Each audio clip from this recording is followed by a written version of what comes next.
శ్రీ మహాగణాధిపతయే నమః. అపార కరుణా సింధుం జ్ఞానదం శాంతరూపిణం శ్రీ చంద్రశేఖర గురుం ప్రణమామి ముదాన్వహం. దేవుని స్వరము ప్రథమ భాగము ప్రవచించిన వారు శ్రీ కాంచి కామకోటి పరమాచార్య శ్రీ శ్రీ శ్రీ చంద్రశేఖరేంద్ర సరస్వతి మహాస్వాముల వారు. విషయము కర్మ, కర్తవ్య నిర్వహణ, భక్తి, ఆరాధనం.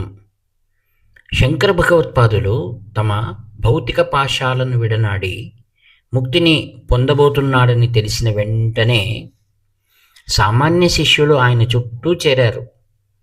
మీరు పరమోన్నతమైన వేదాంతాన్ని గురించి పలు బోధనలు చేశారు, అవి అన్నీ మాకు అర్థం కాలేదు. ముక్తికై మాకేమైనా సదుపాయాన్ని చెప్పండి అని కోరారు. ఆచార్యుడు వారికి సోపాన పంచకం అనే 5 శ్లోకాలతో ఉపదేశించారు. సోపాన పంచకం ఇట్లా ప్రారంభమవుతుంది: వేదో నిత్యమధీయతాం తదుదితం కర్మ స్వనిష్ఠీయతాం తేనేషస్య విధీయతాం అపచితిః కామ్యే మతిస్త్యజ్యతాం పాపౌగః పరిధూయతాం భవసుఖే దోషానుసంధీయతాం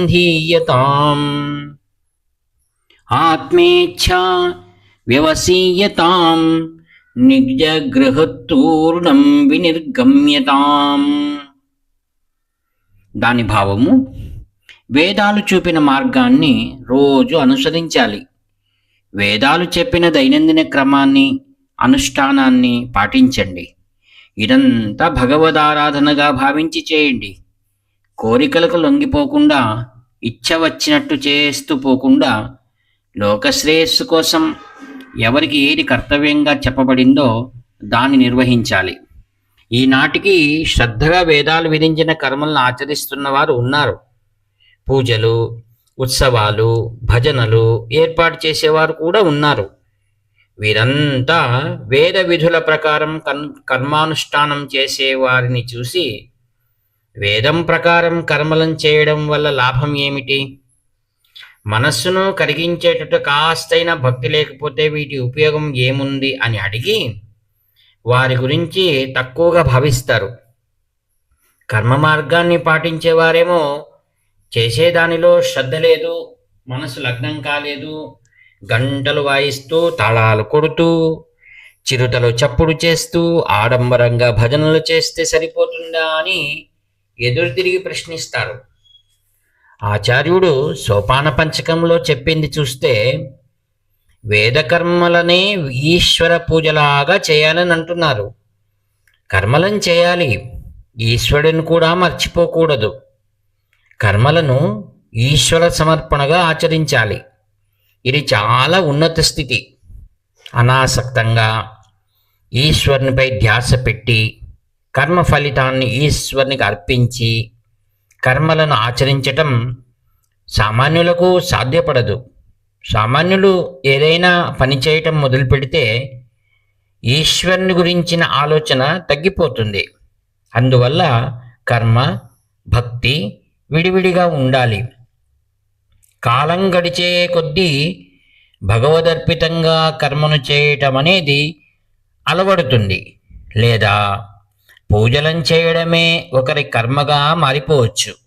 లేదా పూజ, కర్మ రెండు ఆగిపోయి అత్యున్నతమైన బ్రహ్మానంద స్థితికి చేరిపోవచ్చు. అదంతా పక్కకు పెట్టండి. ఆరంభ దశలలో చూస్తే కేవలం కర్మ లేదా కేవలం పూజ చేసేవాడి పట్ల ఈశ్వరుడు ప్రసన్నుడవుతాడా? ప్రశ్న. ఒక ధనికుడి వద్ద 2 సేవకులు ఉన్నారు. ఒకడు ఎప్పుడు పని చేయకుండా యజమానిని పొగుడుతూ ఉంటాడు. ఇంకొకడు పనులు అద్భుతంగా చేస్తాడు. అతడు పనుల నైపుణ్యంతో చేయడం వరకే కట్టుబడి అసలు ఏ రకంగానూ యజమానిని పట్టించుకోడు.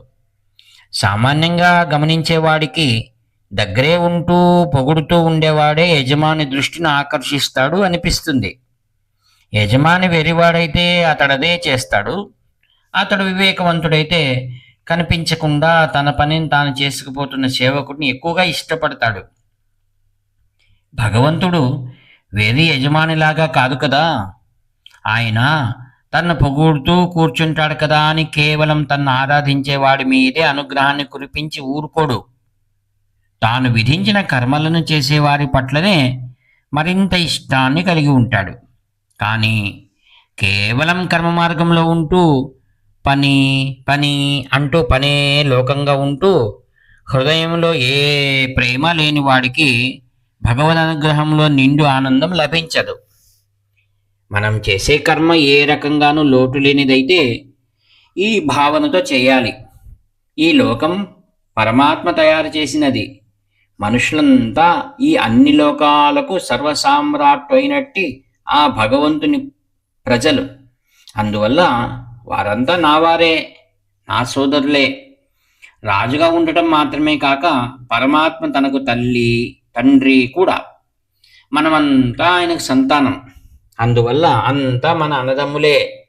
ఎంతమంది పిల్లలు ఉన్నా ఈ లోకమనే కుటుంబం ఐకమత్యంతో సుహృద్భావంతో జీవించాలనే లక్ష్యంతో వేద ధర్మం మనలో ఒక్కొక్కరికి వేరు కార్యాలను అప్పగించింది. మన స్వలాభం గురించి చింతించకుండా, స్వార్థపు కోరికలు లేకుండా భగవంతుడి కుటుంబాన్ని సక్రమంగా నిర్వర్తించేలా చూసుకోవడం మన కర్తవ్యం అనే భావనతో మన కర్మను అనుష్ఠించాలి. ఈ భావన వస్తే భగవంతుని పట్ల భక్తి ఉన్నట్టు. కర్మను భక్తిభావంతో అనుష్ఠిస్తేనే మనకు భగవద్ అనుగ్రహం పూర్ణంగా లభిస్తుంది.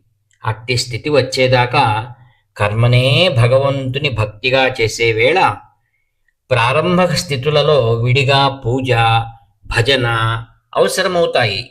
హరి ఓం తత్సత్. వ్యాఖ్యాత మీ ప్రియమిత్రుడు నివర్తి నాగభూషణ శర్మ. హర హర శంకర, జై జై శంకర. 7483229249.